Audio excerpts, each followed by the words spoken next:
اپنی ہستی کی نفی کر کے حاصل کیا تھا۔ اب وہ من تو شتم تو من شتی کے مقام پر تھے۔ اس کا ثبوت صبح ملا جب ریشما بڑے ناز و غرور سے اٹھلاتی نمودار ہوئی۔ میری حمایت حاصل ہونے کے بعد اس نے غنی سے اپنے مراسم پر شرمسار یا خوفزدہ نہ ہونے کا فیصلہ کر لیا تھا۔ پہلے وہ غنی کی پسند کے کپڑے چھپ چھپ کے صرف اسی کو دکھانے کے لیے پہنتی تھی، اب ایسا نہیں تھا۔ غنی اس کے لیے جو نئے کپڑے لایا تھا وہ اس نے بڑے اہتمام سے پہن رکھے تھے۔ جب وہ سلام کر کے سامنے کھڑی ہو گئی تو فریال نے پوچھا، تم کچھ کہنے آئی ہو؟ اس نے گھڑے جیسا سر ہلایا۔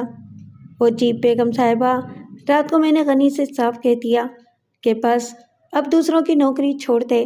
مالک نے کہا ہے کہ میرے ساتھ کام کرو تو پھر دنیا بھر میں بھٹکنے کی کیا ضرورت ہے؟ بس جی بیگم صاحبہ، غنی کہنے لگا کہ تجھے کیا پتا، میں تو پہلے ہی یہ فیصلہ کر چکا تھا۔ اب وہ 2 دن بعد جائے گا تو مالکوں کو بتا کر واپس آ جائے گا، پھر یہیں رہے گا۔ آپ جو کہو گے وہ کرے گا۔ آپ اسے کام دو گے نا مالک؟ راجا اور میں اس کی باتوں سے پوری طرح محسوس ہو رہے تھے۔ اس نے سوال کر لیا تو جواب دینے سے پہلے مجھے کچھ سوچنا پڑا، پھر میں نے اسے بلوا لیا۔ اب میں خود کو اس پوزیشن میں سمجھتا تھا کہ کچھ بھروسے کے لوگوں کو حق کی خدمت کا معاوضہ بھی دے سکوں۔ میں نے کہا، غنی، ٹرک چلانے کے علاوہ کیا کر سکتے ہو؟ محنت مزدوری کے کام بہت کیے ہیں جناب۔ میں نے کہا، ریوالور چلانا آتا ہے؟ وہ کچھ دیر تذبذب میں مبتلا رہا، پھر آہستہ سے اس نے جیب میں ہاتھ ڈال کے ایک ریوالور نکالا۔ اپنی حفاظت کے لیے ساتھ رکھنا پڑتا ہے۔ گولی آج تک کسی پر نہیں چلائی، ضرورت ہی نہیں پڑی۔ چلانی پڑی تو کیا ہوگا؟ دشمن کو لگے گی یا کسی بے گناہ کو؟ آپ آزما لیں جناب، وہ خفت سے مسکرایا۔ میں نے کہا، غنی، آج میں کام سے شہر جا رہا ہوں، تم 2 دن یہاں ہو تو ذرا خیال رکھنا۔ تمہارے علاوہ کبیر خان ہوگا، جو لوگ حویلی میں ہیں ان کی حفاظت تمہاری ذمہ داری ہے، یہی ڈیوٹی ہوگی تمہاری فی الحال۔ کاسو اور اس کی بیوی کا خاص خیال رکھنا۔ جیسا آپ کا حکم مالک، وہ بولا۔ غنی کمگور کم آمیز تھا۔ اس شرمیلے اور کسی حد تک بے وقوف نظر آنے والے شخص کو دیکھ کر یہ اندازہ نہیں کیا جا سکتا تھا کہ اس کا ارادہ و کردار بھی اس کے جسم کی طرح مضبوط ہے۔ بظاہر ایسا نظر آتا تھا کہ جو کچھ اس سے کہا جا رہا ہے وہ سمجھ ہی نہیں رہا، لیکن اس کا دماغ خاموشی سے مفہوم کو محفوظ کرتا جاتا تھا۔ جب ریشما غنی کے ساتھ چلی گئی تو ریشم کی ماں، جو صورت حالات سے بے خبر نہ تھی، فریادی بن کے آ گئی۔ آپ دیکھ رہے ہیں مالک، میری بیٹی کیا کر رہی ہے؟ اس کے باپ کو پتہ چلا تو؟ میں نے کہا، دیکھو فاطمہ، باپ کی بات چھوڑو، تمہیں کیا اعتراض ہے غنی کو اپنا داماد بنانے پر؟ سگا نہ صحیح تمہارا بھتیجا تو ہے۔ وہ بے وقوف نہیں تھی کہ نظر کا اشارہ نہ سمجھتی۔ میرے لہجے سے اس نے جان لیا کہ میری مرضی کیا ہے۔ بات یہ ہے مالک، اس کی ماں کوئی شریف عورت نہیں تھی، سب جانتے ہیں۔ میں نے کہا، وہ شریف عورت نہیں تھی، لیکن اس نے تمہارے دیور سے نکاح کے بعد شرافت کی زندگی اختیار کر لی تھی۔ اگر اس کے بعد اس کا کردار ویسا ہی رہا جیسا کسی بھی وفادار بیوی کا ہوتا ہے تو تمہیں اس کے ماضی کے حوالے سے بات نہیں کرنی چاہیے۔ فریال نے کہا، غنی ایک ذمہ دار نوجوان ہے اور تمہاری بیٹی کو خوش رکھ سکتا ہے، وہ کسی اور کے ساتھ خوش نہیں رہ سکتی۔ میں نے کہا، اس کے علاوہ اب غنی کو میں نے کبیر خان کے ساتھ اس حویلی کی حفاظت کی ذمہ داری سونپ دی ہے۔ میرے پاس آنے سے پہلے بھی غنی کے لیے فاطمہ کے جذبات میں عداوت نہیں تھی۔ یہ ریشما جیسی خود سر، بے باک اور چالاک لڑکی کے سامنے ہتھیار ڈال دینے کی مجبوری تھی یا عدم تحفظ کا احساس کہ وہ فیصلہ کرنے سے قاصر تھی۔ میری بات سن کے اس کے چہرے پر اطمینان اور اعتماد کی رونق آ گئی۔ اس کا خوف دور ہو گیا کیونکہ اب ایک طرح سے میں نے غنی کی ذمہ داریاں سنبھال لی تھیں۔ اس نے سر جھکا کے آہستہ سے کہا، جیسے آپ کی مرضی مالک، اور واپس کچن کی طرف لوٹ گئی۔ میں سرونٹ کوارٹر کی طرف کاسو کو دیکھنے گیا۔ وہ ایک چارپائی پر سیدھا پڑا چھت کو گھور رہا تھا۔ اس کی بیوی فرش پر لیٹ کر بچے کو دودھ پلا رہی تھی اور سلانے کی کوشش کر رہی تھی۔ انہیں اسی قطار میں ایک کمرہ دے دیا گیا تھا جو خستہ حال ہونے کی وجہ سے کسی کے استعمال میں نہ تھے۔ مجھے دیکھتے ہی وہ اٹھ بیٹھا۔ میں نے اسے لیٹے رہنے کے لیے کہا، مگر وہ نہ مانا اور مجھے چارپائی پر بٹھا کے خود میرے پیروں کے قریب فرش پر بیٹھ گیا۔ میں نے کہا، کیسے ہو کاسو؟ وہ ہاتھ جوڑ کے بولا، آپ کی مہربانی سے زندہ ہوں جی، ورنہ اس وقت تو وہ مجھے گاڑ چکے ہوتے۔ میں نے ذرا سخت لہجے میں کہا، دیکھو کاسو، اب تم رانا رجب علی کی حویلی میں نہیں ہو، اب تم غلام بھی نہیں ہو، یہاں کے طور طریقے کچھ اور ہیں، یہاں تم کسی سے کمتر نہیں ہو، ہم سب کے برابر ہو، تمہاری بھی اتنی ہی عزت ہے جتنی باقی سب کی۔ کاسو رونے لگا۔ ہم ایسا کیسے سمجھ سکتے ہیں نواب صاحب؟ میں نے کہا، کیوں نہیں سمجھ سکتے؟ اس لیے کہ جب سے تم نے ہوش سنبھالا تم نے اپنے ساتھ ہونے والے جانوروں سے بدتر سلوک کو دیکھا، لیکن کیا تم نے دوسرے انسانوں کو نہیں دیکھا جو تمہارے آس پاس تھے، جو اپنی مرضی سے اپنی زندگی جیتے ہیں؟ یہ سب نصیب کی بات ہے جناب، اسے بحث کرنا اور اسے انسانوں کی مساوات کا اسلامی اور عالمی فلسفہ سمجھانا مشکل تھا۔ وقت گزرنے کے ساتھ ساتھ یہ بات خود اس کی سمجھ میں آنے لگی۔ کاسو کو بہت مارا پیٹا گیا تھا، ذلت اٹھاتے اور تشدد برداشت کرتے اس نے اپنی زندگی گزار دی تھی، چنانچہ اس کو اپنی حالت کے خراب ہونے کا اتنا زیادہ احساس بھی نہ تھا۔ اس کی بیوی کی صحت بھی افسوسناک حد تک خراب تھی اور ماں کی صحت سے بچے کا متاثر ہونا فطری بات تھی۔ انہیں علاج اور اچھی خوراک کی ضرورت تھی۔ میں نے فاطمہ سے کہا کہ وہ کاسو کی خوراک کا خاص خیال رکھے اور اس کی بیوی بچے کا بھی۔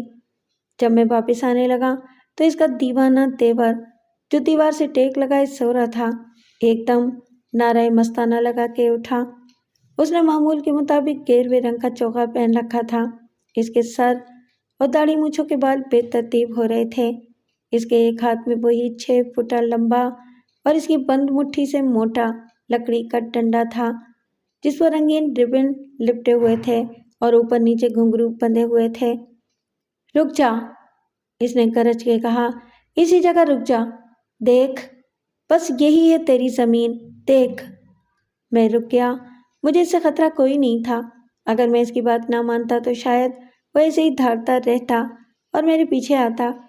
اس نے نیچے جھک کر اپنی انگلی سے میرے چاروں طرف زمین پر ایک لکیر بنائی۔ اس ٹیڑھے میڑھے دائرے کا قطر شاید 6 فٹ تھا۔ برآمدے میں اب عورتیں بچے کچھ خوف اور کچھ حیرانی سے یہ منظر، یہ تماشا دیکھنے کھڑے ہو گئے تھے۔ ان میں اس مجذوب اصغر کی بیوی کے علاوہ جانو بابا کی بوڑھی بیوہ بھی تھی، کبیر خان کے بچے تھے اور ریشمہ تھی۔ اس کی ماں نے بھی اپنے وجود کو روکنے کی کوشش کی اور پھر کسی بچے کو بھیجا کہ وہ کبیر خان کو بلا لائے۔ وہ فروخت کے ساتھ حویلی کے باہر والے کمروں میں مصروف تھا۔ دائرہ مکمل کرنے کے بعد اس نے میرے چاروں طرف گھوم کے ناچنا شروع کر دیا۔ وہ گول گول بھی گھوم رہا تھا اور دائرے کی لکیر پر بھی حرکت کر رہا تھا۔ اس کے ہاتھ کا ایک بھاری بھرکم ڈنڈا تال دینے کے انداز میں زمین پر ایک تواتر کے ساتھ لگ رہا تھا۔ وہ بآواز بلند اپنی بے سری پھٹی ہوئی آواز میں گا رہا تھا یا نعرے لگا رہا تھا، رب راکھا، رب راکھا، رب راکھا۔ اس پر مستی کا عالم تھا۔ وہ سر کو دائیں بائیں جھٹکتا جا رہا تھا۔ رب راکھا ہر لفظ کے ساتھ گھنگرو بولتے تھے، چھم چھم چھم۔ ڈنڈا زمین پر تال دیتا تھا، دھم دھم دھم۔ اس پر وجد کا عالم طاری تھا اور میں بے خود اور مسحور سا کھڑا تھا۔ ایسے مست ملنگ میں نے بہت دیکھے تھے اور ان کا بالحانہ انداز بھی دیکھا تھا جس میں وہ اپنے آپ سے بے خبر ہو کے رقص درویش پیش کرتے تھے۔ مقامی ملنگوں کے رقص میں جذب یا الہامی خود بارفتگی کی کیفیت مجھے کبھی محسوس نہ ہوئی تھی، لیکن یہاں میری حالت ہی عجیب ہو گئی۔ مجھے یوں لگا جیسے اس مجذوب کے ساتھ میرے گرد و پیش کی ہر چیز حرکت کرنے لگی ہے۔ یہ کائنات گھومنے لگی ہے، فضا اس کناروں سے گونج رہی ہے، زمین آسمان کے درمیان ہر چیز رب راکھا، رب راکھا، رب راکھا کی کردان کر رہی ہے۔ یہ عجیب روحانی تجربہ تھا۔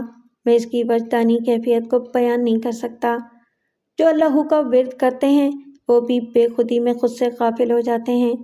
میرے دل کی دھڑکن نے بھی جیسے لے بدل لی تھی۔ دھک دھک کرنے والا دل اب دھکا دھک کر رہا تھا، جیسے رب راکھا کی تال پر ناچ رہا ہو۔ عقل کی حد تک ان دو الفاظ کی ہمہ گیری سے کس کو انکار ہو سکتا ہے؟ مگر یہ معاملہ عشق کا بن گیا تھا۔ مجھے نہیں معلوم کہ ایسا کیوں ہوا، لیکن جب ہوش آیا تو مجھے پتا چلا کہ اس دائرے کے وسط میں خود میں بھی گھوم رہا تھا، رقص کر رہا تھا اور رب راکھا کی کردان میں مصروف تھا۔ اور میرے سامنے والے برآمدے میں کھڑے میرے ملازم بھی مجھے اتنی ہی عجیب نظروں سے دیکھ رہے تھے جتنی حیرت سے حویلی کے برآمدے سے راجہ، فریال، فرخ، فاطمہ اور کبیر خان۔ پھر جیسے ایک دھماکے سے کائنات بکھر گئی، ایک بھیانک چیخ سنائی دی اور رقص تھم گیا، ساری آوازیں تھم گئیں۔ میں نے اس دیوانے مجذوب اصغر کو فرش خاک پر گرا ہوا دیکھا۔ سرخ تازہ لہو اس کے سینے سے ابل رہا تھا اور اس کے گیروے چوغے کو لال کرتا جا رہا تھا، زمین پر بہہ رہا تھا، اس کے چھینٹے مجھ تک بھی پہنچے تھے۔ مجھے صورتحال کو سمجھنے میں چند سیکنڈ ہی لگے ہوں گے۔ اصغر کو کسی نے لانگ رینج رائفل سے گولی مار دی تھی۔ برآمدے میں کھڑے ہوئے لوگ ایک ساتھ آگے آئے۔ اس وقت تک میں گھٹنوں کے بل بیٹھ گیا تھا۔ میں نے کہا، اصغر، یہ کیا ہوا؟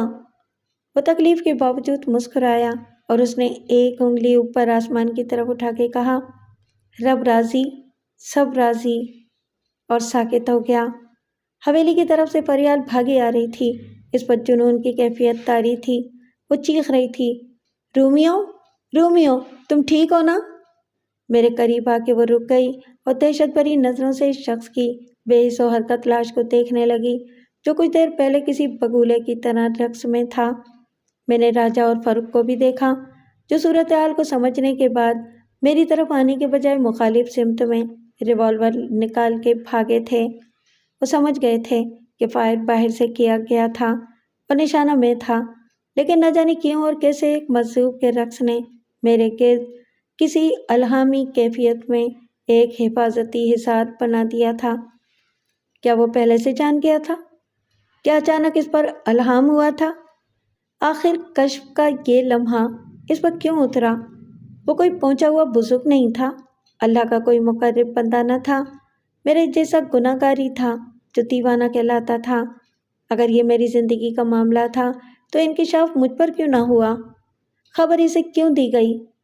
میں نہیں مان سکتا کہ وہ مجھ پر قربان ہوا۔ ثابت یہ ہوا کہ جس کی آتی ہے وہی جاتا ہے، جس کا رب رکھا اس کا بال بیکن نہیں ہو سکتا۔ بعد میں جب میرا وقت پورا ہوگا تو گولی کسی اور کے سینے میں داخل نہیں ہوگی۔ گولی غلطی نہیں کرتی، کیونکہ فرشتہ اجل سے غلطی ممکن نہیں۔ بعد میں جب اس دیوانے کی لاش اٹھا لی گئی، فریال مجھے کھینچ کے واپس لے گئی، فرخ اور راجہ ناکام لوٹ آئے اور عقل و ہوش نے پھر اختیار حاصل کیا۔ تو سوالات کا سلسلہ شروع ہوا۔ کچھ میں نے اپنے آپ سے پوچھے، کچھ فریال نے اور میرے دوستوں نے اور باقی پولیس نے۔ فریال نے کہا، یہ تمہیں کیا ہو گیا تھا؟ میں نے کہا، پتہ نہیں، لیکن مجھے کچھ نہیں ہوا۔ تم اس دیوانے کے ساتھ رقص کیوں کرنے لگے تھے؟ میں نے کہا، مجھے نہیں معلوم، کیا میں رقص کر رہا تھا؟ سب دیکھ رہے تھے کہ نواب صاحب کو کیا ہو گیا ہے۔ میں نے کہا، سب نے یہ بھی دیکھا کہ نواب صاحب کو کچھ نہیں ہوا۔ راجہ نے افسوس سے کہا، وہ زندہ رہا جس کے لیے ایک فرعون نے طے کر رکھا تھا کہ اس کو آج مرنا ہوگا۔ میں نے کہا، ہاں، کاسو زندہ رہا، حالانکہ نشانہ اسی کو بنایا گیا تھا۔ وہ ہمارے پیچھے برآمدے میں موجود تھا، بالکل سامنے آ گیا تھا۔ فروخ نے کہا، وہ دیوانہ اس گولی کا راستہ روکتا تو نشانہ خطا نہ ہوتا۔ نشانہ کیسے خطا نہ ہوتا؟ میں نے کہا، پھر تو ثابت ہو جاتا کہ زندگی اور موت پر نعوذ باللہ رانا با اختیار ہے۔ وہ آج صبح کاسو کو زندہ دفن کرانا چاہتا تھا۔ وہ جلادوں کے قبضے سے نکل آیا تو رانا نے شکاری بھیجے کہ جاؤ، اس کی موت کے لیے جو وقت مقرر کیا گیا تھا اسی وقت پر اسے وہیں گولی مار دو جہاں وہ پناہ لینے گیا ہے۔ فاروق بولا، کیا ہم پولیس کے سامنے بھی یہی بیان دیں گے؟ راجہ نے تلخی سے کہا، نہیں، یہ نامعلوم حملہ آوروں کا کام تھا، نشانہ ہم نہیں تھے، کاسو بھی نہیں تھا۔ معلوم نہیں اس دیوانے سے کسی کو کیا دشمنی تھی۔ پولیس ایسے بیان خود لکھ لیتی ہے، اس میں ان کے لیے آسانی ہے۔ میں نے کہا یہ بات نہیں، پولیس اس کے قتل کو اس کی داستان ماضی سے جوڑ دے گی۔ پولیس کو چودھریوں سے کچھ پیسہ مل جائے گا، اس کے ساتھ ہی اس کی سیاہکاری کی داستان اور یہ FIR بھی دفن ہو جائے گی۔ راجا نے کہا پھیکے پتر، میں کچھ اور سوچ رہا تھا، میرا خیال ہے کہ تو نکل جا فوراً۔ میں نے کہا کیسے نکل جاؤں، ابھی قانونی کارروائی باقی ہے۔ اسی لیے تو کہہ رہا ہوں، قانونی کارروائی شروع ہونے سے پہلے تو جا، اور یہاں کے معاملات ہم سنبھال لیں گے یار۔ تیرا نام کسی کی زبان پر نہیں آنا چاہیے، نہ تو یہاں تھا اور نہ ہی فریال تھی۔ میں نے کہا تیری بات کچھ میری سمجھ میں آ رہی ہے، لیکن مرنے والی کی بیوی ہے اور بچے ہیں، انہیں میں سمجھا لوں گا۔ پریشانی سے بچنا ہے تو مختصر بیان دیں۔ معلوم نہیں کس نے گولی چلائی، کسی نے کچھ نہیں دیکھا، سب اندر تھے، باہر کوئی بھی نہیں تھا۔ اور اگر وہ نہ مانے پھر؟ راجا نے کہا دیکھ، پہلی بات تو یہ کہ وہ تیری رعایا ہیں، ان کی مجال ہی نہیں کہ تیرے خلاف بیان دیں گے تو خود مشکل میں پڑیں گے۔ مانی تیری ہی جائے گی اگر ہم کہیں گے کہ نواب صاحب یہاں نہیں تھے تو بس نہیں تھے۔ دوسری بات یہ کہ ابھی کچھ دن پہلے جانو بابا کا قتل ہوا تھا، اس وقت ان لوگوں نے اصرار کیا تھا کہ پوسٹ مارٹم نہیں ہونا چاہیے۔ اب ضرورت محسوس ہوئی تو میں ان کو دھمکی دوں گا کہ اگر کسی نے بیان بدلا تو ہم اکبر خان پر شک ظاہر کر دیں گے اور اصرار کریں گے کہ پہلے کیس کی تفتیش بھی کی جائے۔ راجا یہ غلط ہوگا، غلط اور صحیح کے چکر میں مت پڑو۔ اگر تو نے سچ بولا تو پھر رانا بھی ملوث ہوگا، کاسو کا معاملہ آئے گا۔ ابھی تک فریال کی موجودگی کا ثبوت کوئی نہیں، اس کا نام گواہوں میں آ گیا تو مشکل ہو جائے گی۔ تجھے آج ویسے بھی جانا تھا، تو فوراً چلا جا فریال کو لے کر، اور جب تک ہم کلیئرنس نہ دیں لوٹ کے مت آنا۔ میں نے کہا پولیس سے تو نمٹ لے گا؟ کیا لکھ کے دوں یار؟ اور دیکھ ابا جی سے کچھ بھی مت ڈسکس کرنا۔ میں نے کہا یار اب میں اتنا بھی اناڑی نہیں ہوں۔ صرف آدھے گھنٹے بعد میں اور فریال گاڑی میں شہر کی جانب رواں تھے۔ فریال متفکر اور خاموش تھی، وہ لندن سے بھاگ کے آئی تھی اور شاید اس نے خود کو صد بدائی کے دور افتادہ علاقے میں خود کو بہت محفوظ تصور کیا ہوگا۔ اس گوشۂ عافیت میں اس کے لیے ایک ہی خطرے کا تصور تھا، کہیں اپنی انا پر اس کو قربان کرنے والا اس کا منگیتر یہاں تک اس کا تعاقب کرتا ہوا نہ آ جائے۔ اس خطرے کے احساس میں بھی سکون دینے والا خیال تھا کہ یہاں وہ اکیلی نہیں ہے، اس کے ساتھ میں ہوں۔ لیکن صد بدائی میں پیش آنے والے واقعات نے اسے احساس دلایا تھا کہ یہاں بھی خطرات ہیں، گو کہ ان کی نوعیت مختلف ہے۔ آدھے گھنٹے بعد کار اس صاف سڑک پر آ گئی جو الٹے ہاتھ پر روہتاس سے گزر کے GT روڈ تک جاتی تھی۔ میں نے کہا فریال تم اپسیٹ ہو؟ اس نے پلٹ کے کہا تم نہیں ہو؟ مجھے تو اندازہ تھا یہاں کے مسائل کا، مجھے اب ہو گیا ہے، لیکن رومیو کیا یہ معاملات ایسے ہی چلیں گے؟ میرا مطلب ہے کہ یہ خون خرابہ لاقانونیت۔ میں نے کہا تم نے وہ گانا سنا ہے، زندگی ہر قدم ایک نئی جنگ ہے، جنگ میں کمزور فریق مارا جاتا ہے۔ ابھی مجھے ثابت کرنا ہے کہ میں کمزور نہیں ہوں۔ لاقانونیت یہاں کا کلچر ہے، پہلے بھی تھا لیکن اب بہت زیادہ ہے۔ اس ماحول میں بقا یعنی سروائیول ایک آرٹ نہیں مارشل آرٹ کی طرح ہے۔ ٹیک اٹ ایزی، کچھ دن میں سب ٹھیک ہو جائے گا۔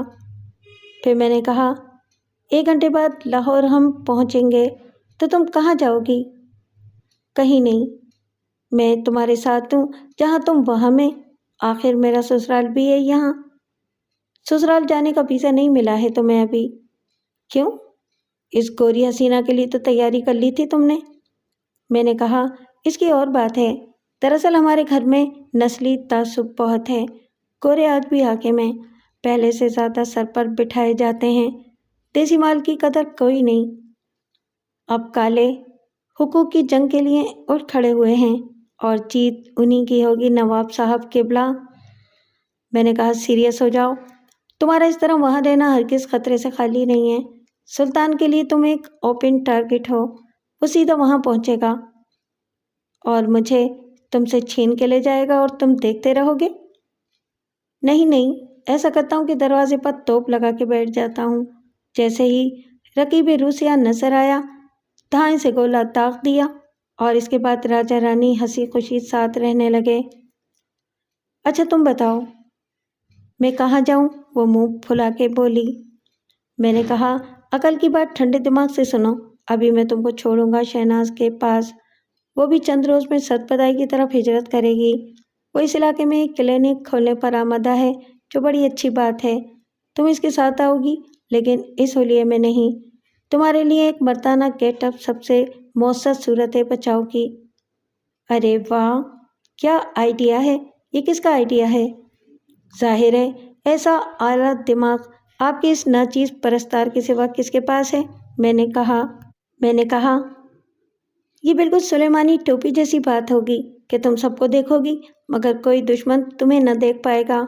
وہ سالہ نہیں، رقیب، فریال نے تصحیح کی۔ میں اس کی بہن نہیں ہوں۔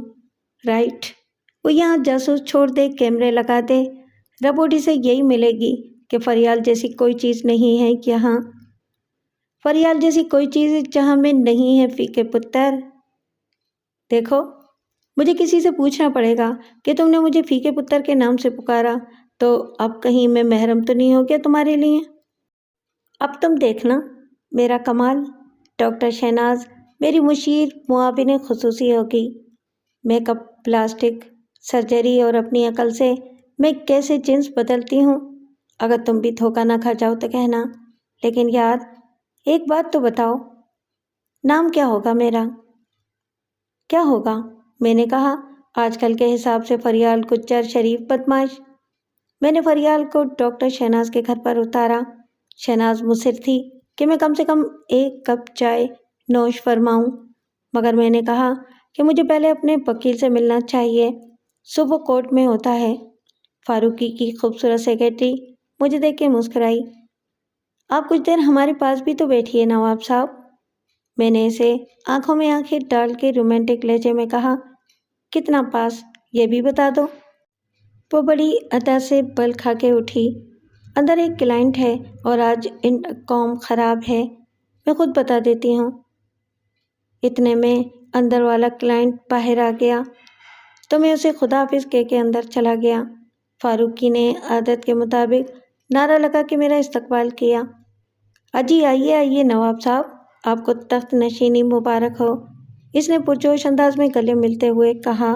کچھ دیر رسمی باتوں کے بعد جب میں نے سیریس بات کا آغاز کیا تو ایک کلائنٹ نمودار ہو گیا۔ اس نے اسے عجلت میں نپٹایا، پھر بھی مجھے آدھا گھنٹہ انتظار کرنا پڑا۔ جب دوسرا کلائنٹ نمودار ہوا تو مجھے فکر لاحق ہونے لگی۔ آثار یہ تھے کہ مجھے فاروقی سے فرصت سے بات کرنے کے لیے طویل انتظار کرنا پڑے گا۔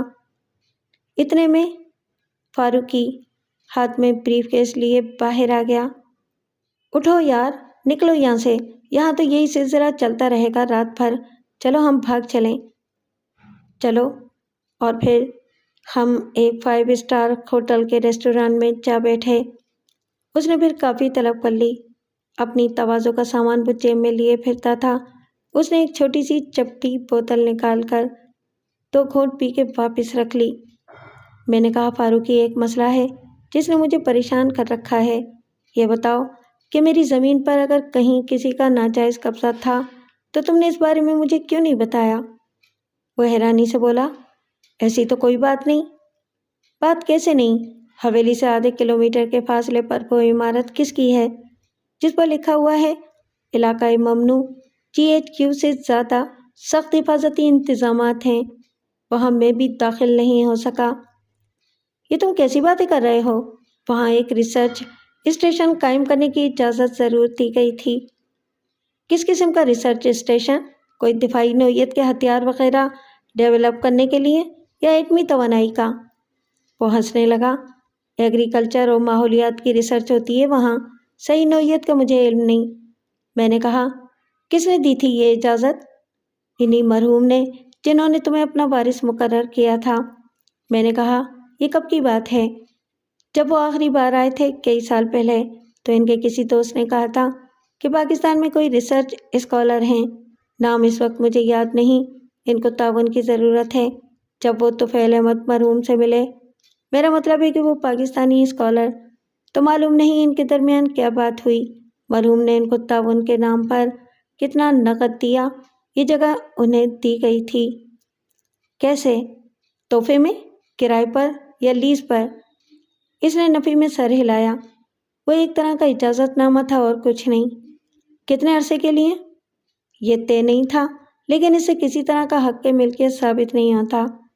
میں نے کہا، اس کا مطلب یہ کہ میں چاہوں تو اس اجازت نامے کو منسوخ بھی کر سکتا ہوں، وہ جگہ خالی بھی کرا سکتا ہوں۔ اس میں شک کی کیا بات ہے؟ اچانک میری نظر کچھ فاصلے پر موجود ایک شخص کی طرف گئی تو مجھے حیرت کا جھٹکا لگا۔ پہلے مجھے شبہ ہوا کہ وہ کوئی اور ہے۔ وہ بہترین سوٹ اور ٹائی میں تھا، لیکن اس درجہ مشابہت صرف ہمزاد بھائیوں کے علاوہ کہیں نظر نہیں آتی۔ پھر اس کے ساتھ جو ہستی موجود تھی، اسے میں کیسے بھول سکتا تھا؟ میں نے فاروقی سے معذرت کی کہ میں ابھی آتا ہوں اور ٹیبل کی طرف بڑھا۔ مجھ سے چند ٹیبل کے فاصلے پر اکبر خان اس حسن مجسم نور جہاں کے ساتھ موجود تھا جسے وہ اپنی زوجہ ثانی قرار دیتا تھا۔ در حقیقت ایسا تھا تو اسے اکبر خان کی خوش نصیبی یا کاتب تقدیر کی ستم ظریفی کے سوا کیا کہا جا سکتا تھا؟ پہلو حور میں لنگور، خدا کی قدرت۔ نور جہاں کو دیکھ کے ہی مجھے یقین آیا کہ نہ وہ اکبر خان کا ہمزاد ہے، نہ جڑواں بھائی اور نہ ہم شکل، بلکہ خود اکبر خان ہیں، ورنہ اس کا ظاہری حلیہ اور بدلا ہوا روپ مجھے شک میں مبتلا کر دیتا۔ اکبر خان بہترین بلو بلیک سوٹ میں تھا اور اس نے کریم کلر کی شرٹ پر سوٹ کے رنگ سے میچ کرنے والی پولکا ڈاٹ ٹائی بھی بہت نفاست سے باندھی تھی۔ مجھے اس کے ہاتھ پر جو گولڈن ریسٹ واچ نظر آ رہی تھی، اس کے ڈائل پر ہندسوں کی جگہ نگینے تھے اور ان کی آب و تاب بتاتی تھی کہ وہ ہیرے ہوں گے۔ اکبر خان کے بال بھی سلیقے سے بنے ہوئے تھے اور وہ بڑے پر اعتماد انداز میں بیٹھا ہوا تھا۔ اکبر خان اکیلا نہیں تھا۔ اسی ٹیبل پر مجھے سیاحوں والے مخصوص بے ترتیب اور فضول لباس میں گوری چمڑی والا جوڑا بھی نظر آ رہا تھا۔ وہ برطانوی امریکی بھی ہو سکتے تھے اور جرمن یا اٹالین بھی۔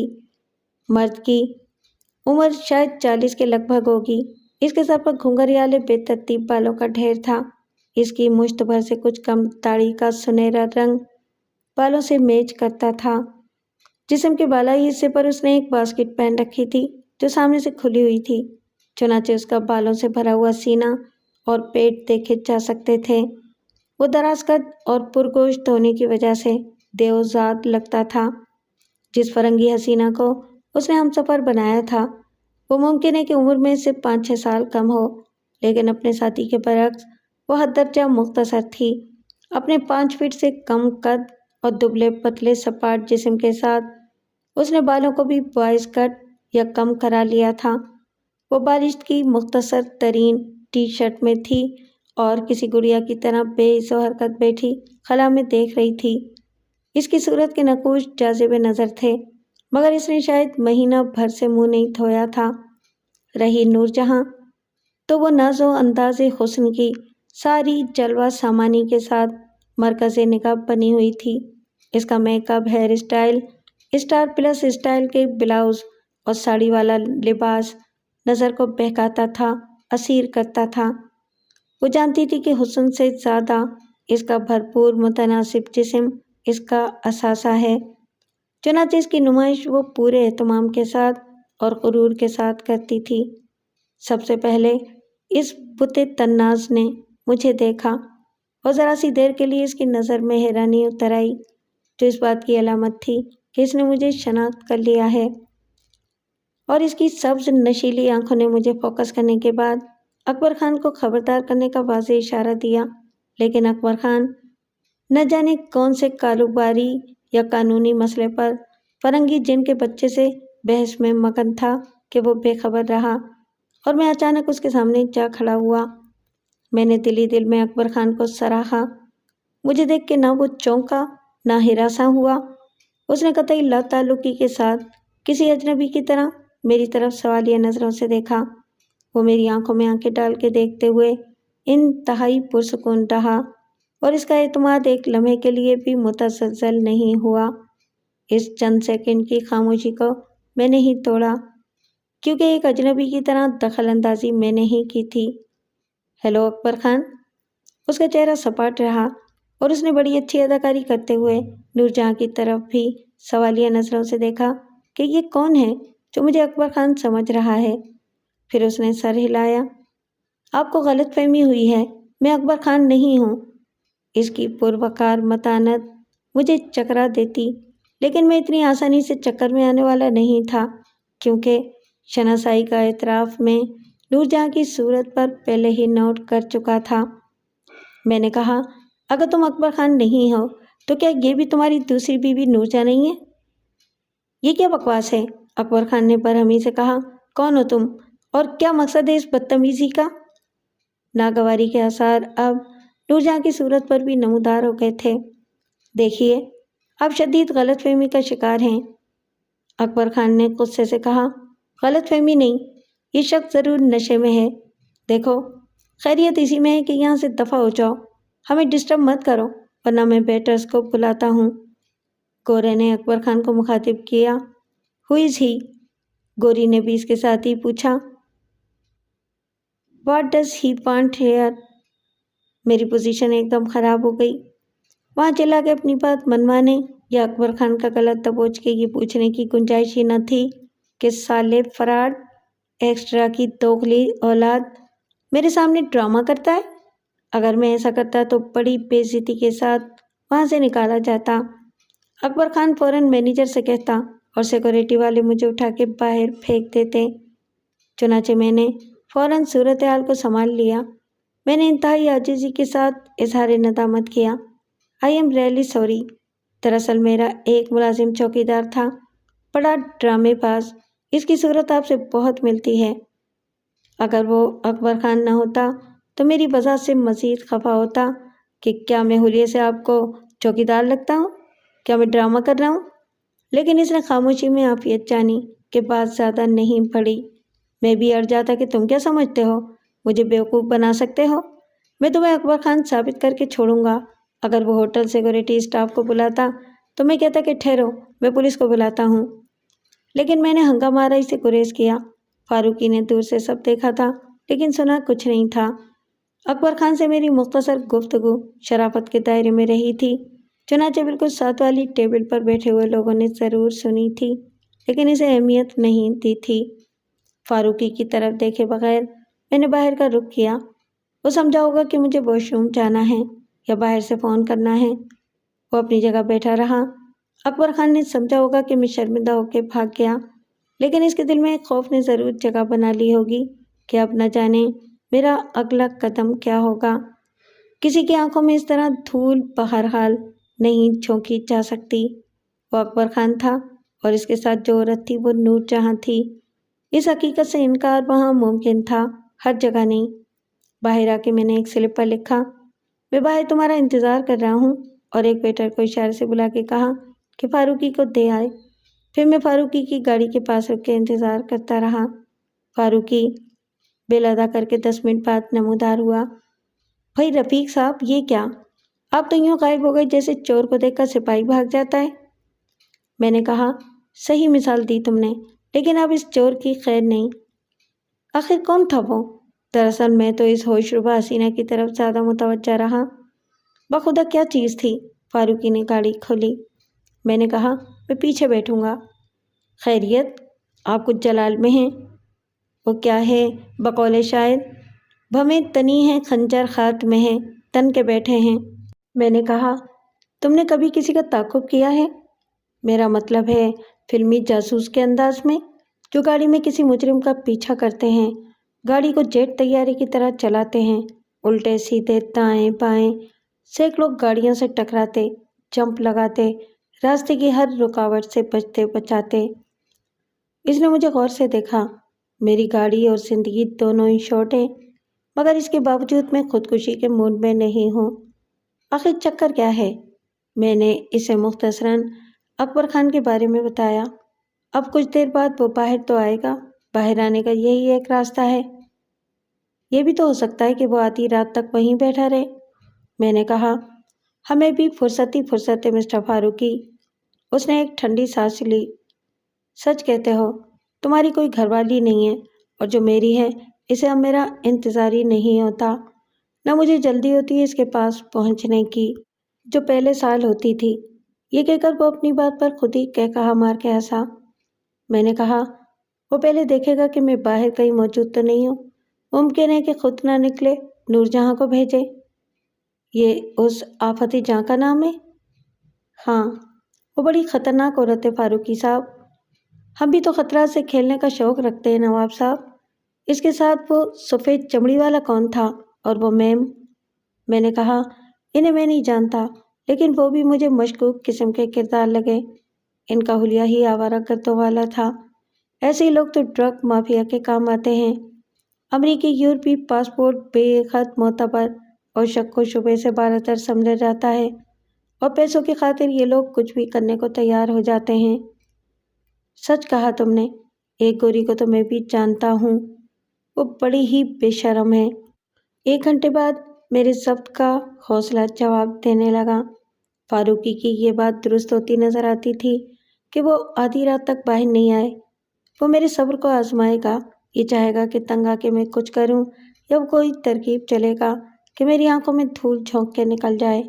بظاہر یہ آسان نہ تھا، نہ وہ حلیہ اور چہرہ بدل سکتا تھا اور نہ کوئی خفیہ راستہ نکال سکتا تھا۔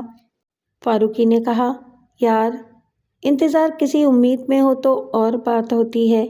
مثلاً وہ جو گل بدن ہے نور جہاں، اگر یہ آس ہو کہ وہ سیدھی آ کے گاڑی میں بیٹھ جائے گی تو ہم بیٹھے رہ سکتے ہیں ساری رات۔ میں نے کہا، فی الحال اس کا کوئی چانس نہیں، اس لیے دوسرا طریقہ اختیار کرتے ہیں۔ کوئی کاغذ کا پرزہ نکالو اور لکھو۔ فاروقی نے ایک پاکٹ ڈائری میں سے ایک صفحہ پھاڑا۔ کیا لکھوں؟ لکھو، پیر بخش گاڑی میں بیٹھا ہے، اپنی گاڑی کا ماڈل، رنگ اور نمبر لکھ دو۔ کیا وہ اتنا بے وقوف ہے؟ نہیں، میں ایک چانس لے رہا ہوں، قسمت ساتھ دے تو کامیاب بھی ہو جاتا ہے۔ فاروقی نے وہ رکا مجھے دیا۔ میں نے اسے بند کر کے دوبارہ ریسٹورنٹ کا رخ کیا۔ کچھ دیر انتظار کے بعد ایک ویٹر کی شکل نظر آئی۔ میں نے اسے اشارے سے قریب بلایا۔ دیکھو، یہ رکا اندر پہنچانا ہے۔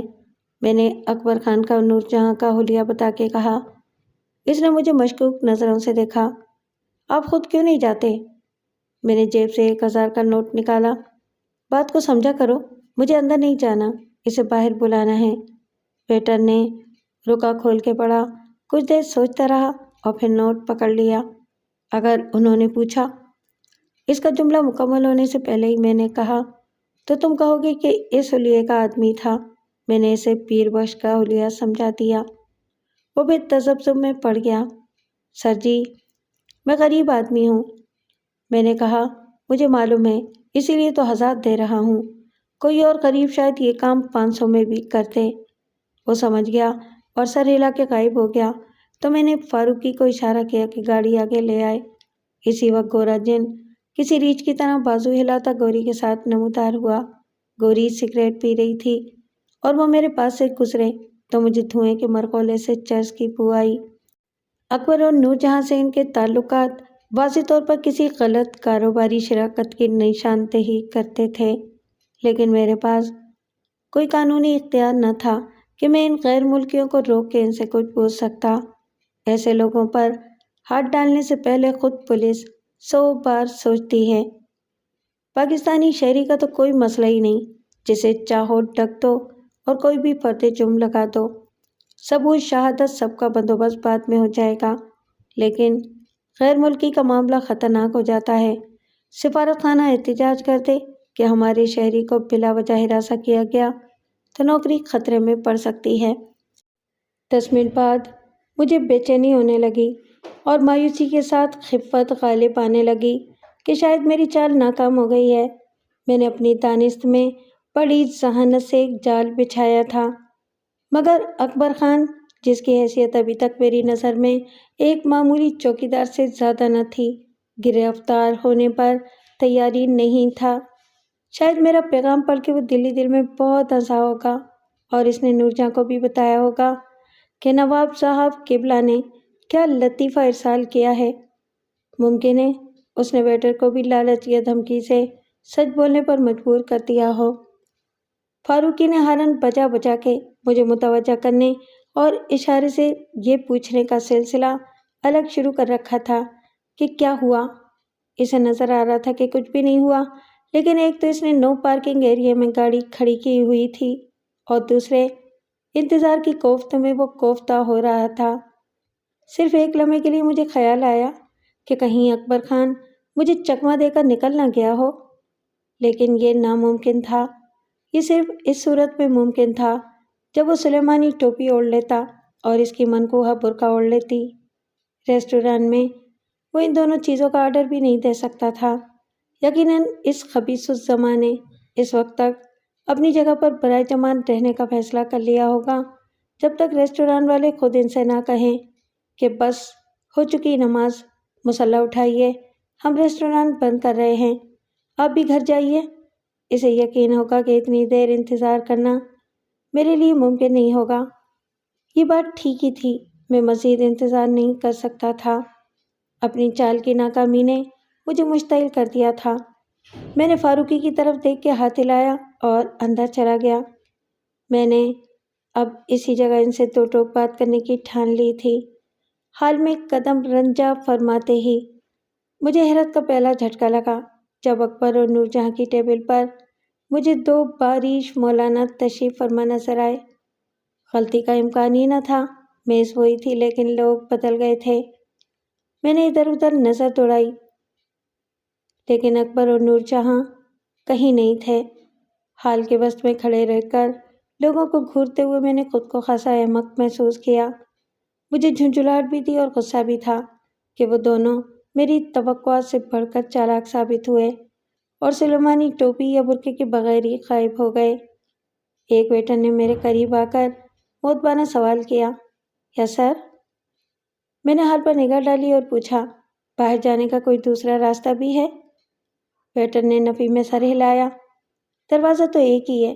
اس کی بات کا یہ مطلب نکالا جا سکتا تھا کہ کھڑکی کھول کے کوئی باہر جانا چاہے تو اسے پکڑا یا روکا نہیں جا سکتا کیونکہ یہ جرم نہیں ہوگا۔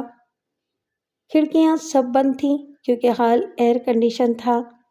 میری پریشانی دیکھ کے ویٹر نے کہا، آپ کسے تلاش کر رہے ہیں سر؟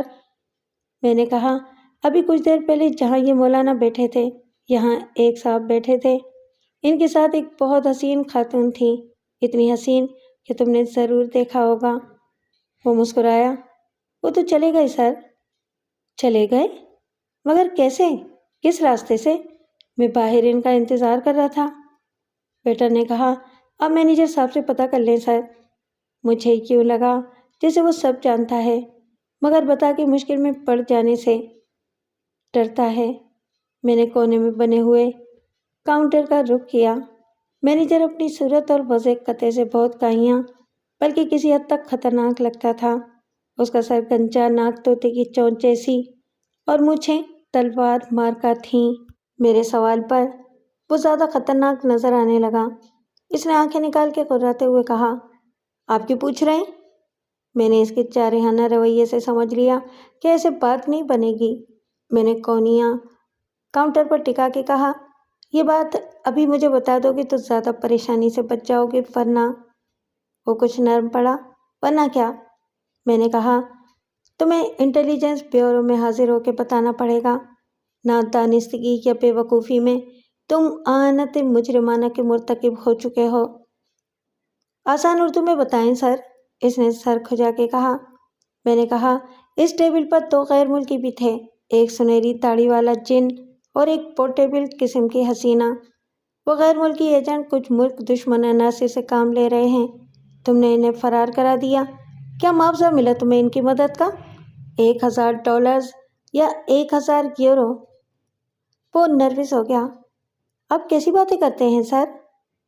میں نے کہا، ہم کب سے ان پر نظر رکھے ہوئے تھے، تم نے لالچ میں ملک دشمن عناصر کی مدد کر کے ہمارا کام خراب کر دیا۔ اس کی حالت غیر ہو گئی۔ نہیں سر، میں نے کچھ نہیں کیا۔ تو کسی ویٹر نے کیا ہوگا، میں نے خدا کے کہا۔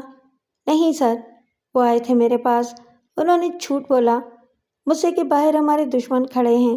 انہوں نے کہا کہ ہم دونوں نے اپنی پسند سے محبت کی شادی کر لی ہے،